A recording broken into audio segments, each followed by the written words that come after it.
le contrôle sur le BTP. C'est une loi qui va permettre la création d'un laboratoire national de référence en remplacement du CEREC, qui était le centre expérimental de recherche des équipements.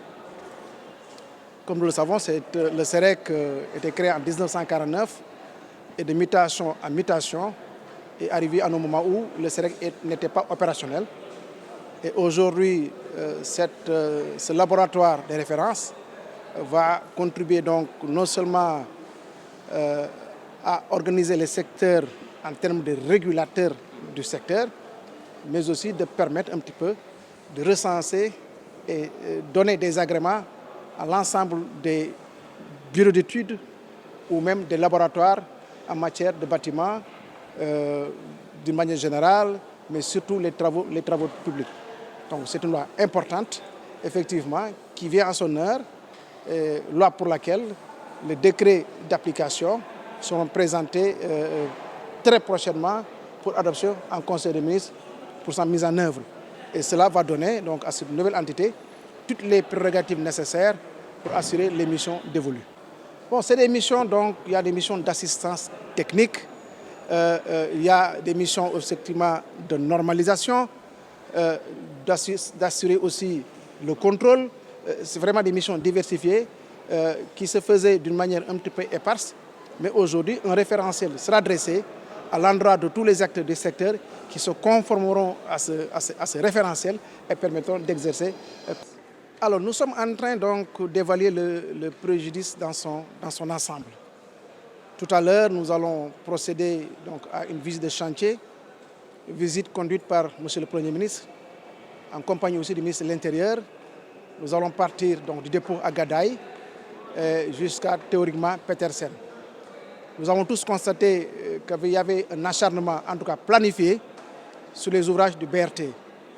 Et tout ce qui est système de signalisation a été détruit. Tout le système de signalisation a été quasiment détruit.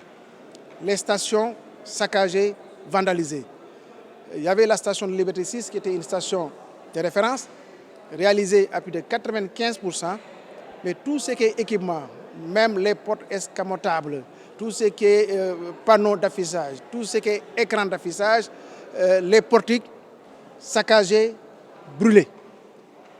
Aujourd'hui, nous sommes effectivement en attente de la conclusion des enquêtes, présentement en cours de réalisation par des agents assermentés commis par le CETUD et l'AGEROUTE pour nous donner une unité exacte, effectivement, en tout cas des préjudices et des saccages réalisés. Vous savez, le BRT, le président avait donné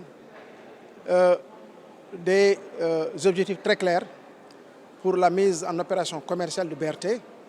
C'est le dernier trimestre de cette année. Donc on ne sortira pas du mois de décembre pour mettre en opération commerciale le BRT. Les bus articulés du BRT, il y en a qui sont arrivés. Nous avons réceptionné et montré lors du 4 avril un bus présent. À la fin du mois de juin, il y a une vingtaine de bus qui va arriver, la vingtaine va arriver. Ensuite, chaque mois, il y a un lot de bus qui sera livré pour la mise en opération commerciale prévue en décembre 2023. Donc cette date n'a pas bougé et le président a donné en tout cas des indications fermes pour que tout soit mis en œuvre, même si peut-être il y a certaines stations qui n'auront pas tous les équipements, puisque les équipements détruits mettront peut-être 4 à 5 mois pour être remplacés. Mais nous allons voir, même si c'est en mode dégradé, comment faire fonctionner le BRT au plus tard au mois de décembre de cette année.